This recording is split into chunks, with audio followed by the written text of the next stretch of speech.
আশা করি সবাই ভালো আছেন। আজ 21শে ফেব্রুয়ারি।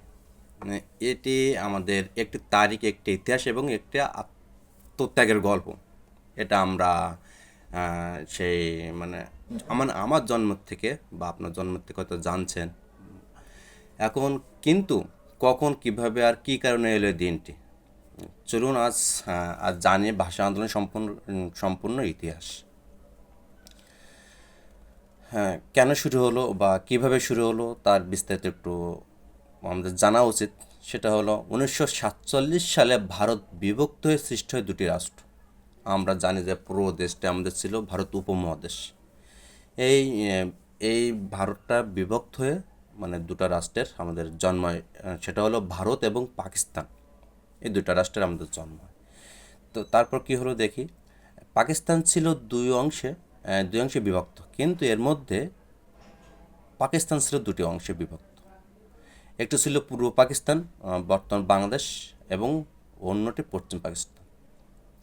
পূর্ব পাকিস্তানের জনগণের প্রায় আমাদের পূর্ব পাকিস্তানের জনগণের প্রায় 56% পার্সেন্ট মানুষ বাংলায় কথা বলতো।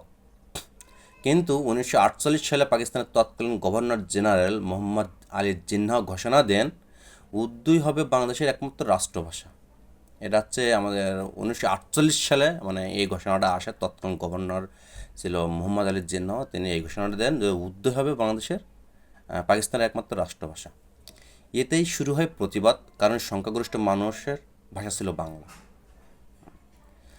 তা 1948 সাল থেকেই ছাত্র সমাজ প্রতিবাদ শুরু করে। ঢাকা বিশ্ববিদ্যালয়ের ছাত্র সংগঠিত হয়, গড়ে ওঠে রাষ্ট্রভাষা বাংলা, ওই রাষ্ট্রভাষা সংগ্রাম পরিষদ। এটা 1948 সাল থেকে ছাত্র সমাজ প্রতিবাদ শুরু করলে আমাদের যে বর্তমান যে ঢাকা বিশ্ববিদ্যালয়, সেখানে ছাত্ররা সংগঠিত হয় এবং গড়ে তোলে রাষ্ট্রভাষা সংগ্রাম পরিষদ।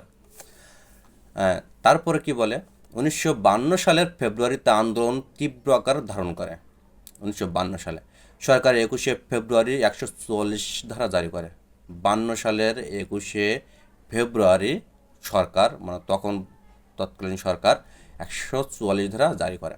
অর্থাৎ মিছিল সমাবেশ নিষিদ্ধ ছিল ওই সময়। কিন্তু ছাত্ররা সিদ্ধান্ত নেয় তারা আইন ভেঙে হলেও বাংলা ভাষার অধিকার আদায় করবে। তখন এসেছিল সেই 21শে ফেব্রুয়ারি 1952, সেই দিন। 1952 সালের 21শে ফেব্রুয়ারি ঢাকা মেডিকেল কলেজ ও ঢাকা বিশ্ববিদ্যালয় এলাকায় ছাত্ররা মিছিল বের করে ওই 144 ধারা জারি ভঙ্গ করে। তখন পুলিশ গুলি চালায়। ওই সময়টাই পুলিশ গুলি চালায়।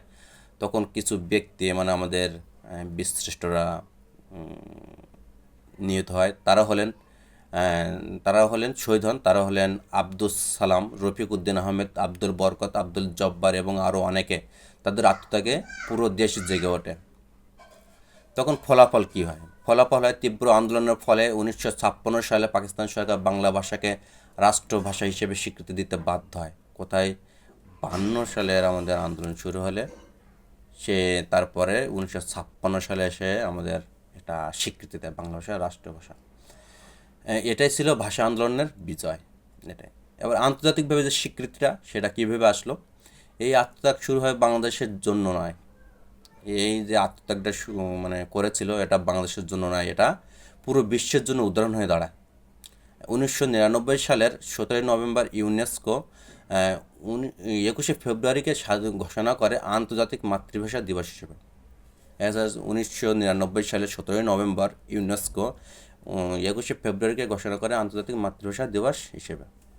2000 সাল থেকে সারা বিশ্বে দিনটি পালিত হয়। এটাই ছিল আমাদের 21শে ফেব্রুয়ারির সর্বশেষ কোথায়, কখন, কিভাবে আসলো তার একটা বিবরণ। ঠিক আছে, সবাই ভালো থাকবেন, সুস্থ থাকবেন। ধন্যবাদ সবাইকে।